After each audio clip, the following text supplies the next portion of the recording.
Salut à tous les amis, j'espère que vous allez bien, bienvenue dans une nouvelle vidéo et aujourd'hui on se retrouve pour une nouvelle vidéo avant match. Le Barça va affronter le Real Madrid en Classico dès ce dimanche à 16h15. Donc dans cette vidéo on va voir un peu les enjeux du match, on va voir qui est le grand favori pour ce Classico. Je vais vous donner aussi les joueurs dont j'attends beaucoup pour ce Classico. Je vais vous donner aussi mon 11 pour ce match et également je vais vous donner mon pronostic en fin de vidéo. Les amis, avant ça, n'oubliez pas de vous abonner, de lâcher votre pouce bleu, c'est très important et de rester jusqu'à la fin de la vidéo.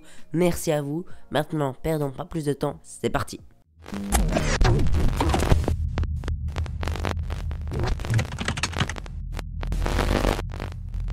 Alors pour les enjeux, déjà c'est un classico, donc il va pas falloir penser à plein de choses, point de vue comptable, etc., etc. Franchement, il faut penser à rien, juste penser au classico parce que je vous apprends rien. Entre le Barça et le Real, il y a une très grande rivalité et ce match, il va falloir absolument le gagner pour le point de vue symbolique pour commencer. Parce que ça fait quand même très longtemps que j'ai pas vu le Barça gagner contre le Real Madrid. Il me semble que ça doit faire 2 ans ou un peu plus. Parce que voilà, juste pour vous donner un exemple, Massen et Loguito par exemple, ils font des vidéos depuis 2 ans environ je pense.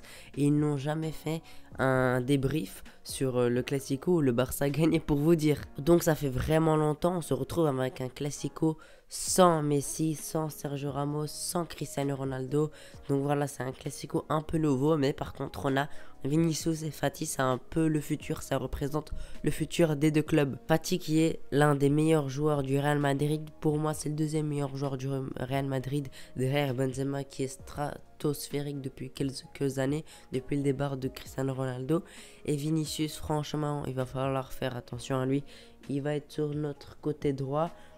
Sur le côté droit, on aura probablement Mingueza. Je l'espère en tout cas et pas Roberto, sinon ce sera vraiment une catastrophe. J'espère avoir Mingueza à droite parce qu'il l'a déjà mis dans la poche Mbappé, il me semble. Je pense que c'est lui qui l'avait mis dans sa poche. Et en tout cas, il va falloir faire attention à Vinicius parce qu'il est vraiment très rapide sur des contre-attaques. Ils peuvent nous tuer très rapidement parce qu'il y a Rodrigo, il y a Vinicius, il y a Benzema. Donc franchement, il va falloir faire très attention. Et apparemment aussi, Hazard va disputer son premier Classico. Donc il jouera, je pense qu'il jouera à droite et Vinicius à gauche et Benzema en numéro 9. Donc c'est vraiment une grosse attaque. Il va falloir vraiment essayer de ne pas prendre beaucoup de buts. Mais nous aussi, on a beaucoup de qualités comme par exemple Depay qui est vraiment sur une bonne forme. Même si ces derniers matchs n'ont pas été incroyables, mais mettez-vous à la place de Depay, on n'a pas été excellent dans ces derniers matchs à part contre Dynamo Kiev. J'allais dire Dynamo Kiev, mais franchement c'était une performance assez honteuse de la part du Barça. On a réussi à gagner, mais franchement c'était vraiment mauvais.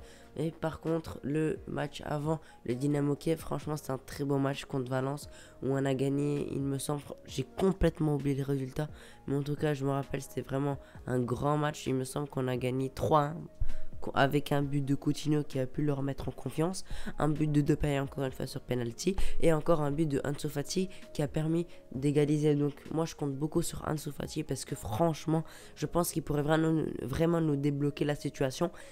Il nous a mis déjà un but contre le Real Madrid la saison dernière avant qu'il se blesse malheureusement, mais voilà, c'était un très beau but où il était très bien placé et je pense qu'il pourra encore mettre des buts contre le Real Madrid et on espère voir une très bonne connexion entre Depay et Ansu Fati. Également sur le flanc droit en attaque, je suis très curieux de voir Sergio Nodès parce que franchement Sergio Nodès en ailier droit c'est vraiment pas mal et je préfère largement l'avoir qu'avoir une attaque Depay, Luc de Jong, Ansu Fati parce que franchement Dest en latéral droit il est vraiment excellent.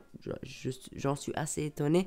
Et en même temps, pas beaucoup. Puisque on a bien vu qu'en latéral, c'était quasiment un piston, voire ailier. Parce que on voyait bien qu'il s'occupait pas beaucoup des tâches défensives.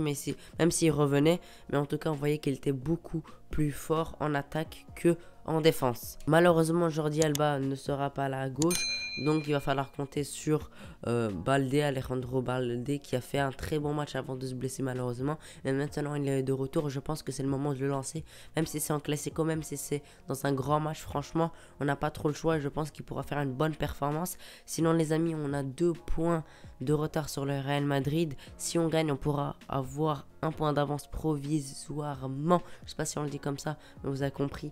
En tout cas, c'est pour vous dire que ce match est très important déjà. Point de vue comptable, on pourrait remonter dans les premières places de Liga. Deuxièmement, prendre la confiance parce qu'on serait sur une très bonne dynamique de 3 victoires de suite.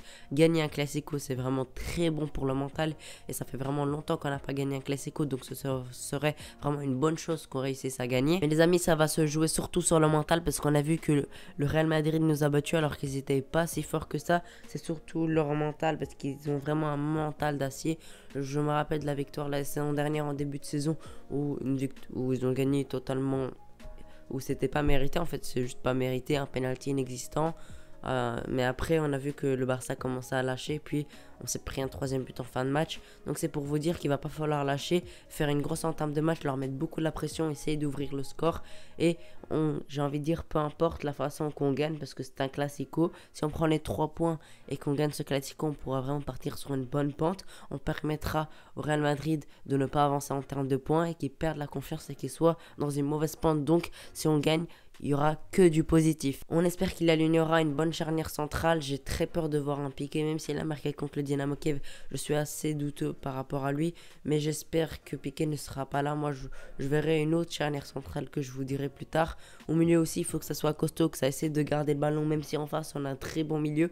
Il me semble que Valverde va jouer. Lui, c'est un joueur qui court beaucoup, un joueur un peu box-to-box. Aussi, il va pas falloir couler offensivement parce que, voilà, avec leur attaque, ça va être très compliqué de résister. Mais en tout cas, il va pas falloir prendre l'eau et essayer de garder le ballon, d'avoir la possession, de les fatiguer, de les frustrer. Ce serait vraiment une très bonne chose. Maintenant, on va passer à la composition. Alors les amis, comme d'habitude, dans les cages, Marc-André Ter Stegen qui a fait encore un clean sheet contre le Dynamo Kiev, qui a fait un très bon match comme contre Valence. Donc il est sur une bonne dynamique.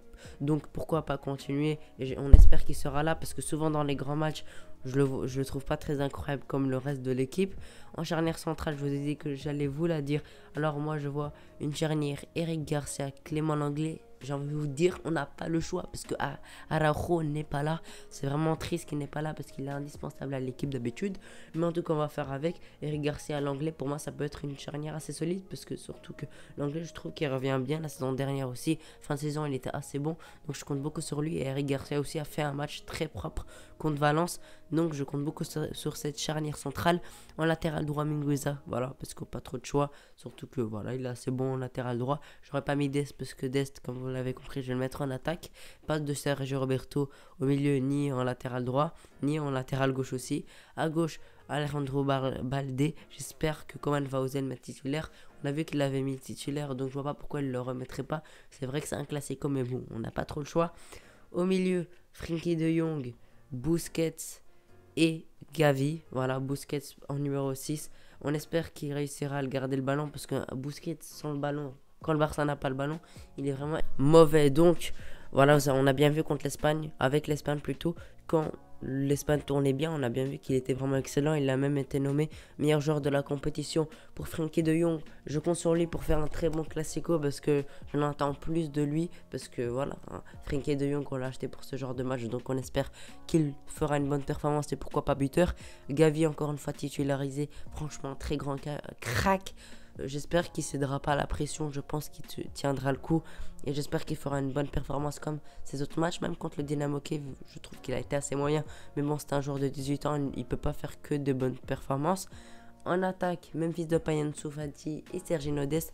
À gauche, Memphis Depay, voilà un joueur qui percute, qui élimine beaucoup de joueurs, qui laisse les espaces aux attaquants, donc ça c'est une très bonne chose. En numéro 9, Ansu Fati, avec sa finition incroyable, on espère qu'il sera buteur et qu'il fera une très bonne performance. Et à droite, Sergio Dest, voilà, pas grand chose à dire sur lui. Franchement, en latéral droit, en ailier droit plutôt, pardon, il est vraiment excellent en ce moment, voilà. Je pense qu'il restera en ailier droit si Dembélé ne revient pas. Voilà, c'est ma composition. N'hésitez pas à me dire dans les commentaires votre composition, je serais très intéressé de voir ça. Les amis aussi, voilà, n'hésitez pas à me dire votre compo comme je vous ai dit et votre pronostic parce que voilà, j'aimerais voir si vous êtes confiant. Personnellement, j'ai un peu peur. Je ne vois pas une victoire du Barça malheureusement parce que voilà, je trouve qu'on est beaucoup trop faible pour espérer une victoire contre le Real Madrid. Même si je l'espère, je serai vraiment derrière le Barça pour voilà, les soutenir pour qu'ils réussissent à faire une victoire qui sera vraiment très compliquée. Mais je vois quand même, je reste un peu optimiste. Je vois un match nul, 1-1, un bon match du Barça et on espère qu'on ne perdra pas. On espère même une victoire, même si ça me semble très compliqué. Et voilà les amis, on arrive à la fin de cette vidéo. Si vous l'avez apprécié, n'oubliez pas de lâcher votre pouce bleu, c'est très important. De vous abonner si ce n'est pas fait. Je vous remercie énormément d'être resté jusqu'ici. Voilà les amis, merci d'avoir regardé la vidéo. Ciao.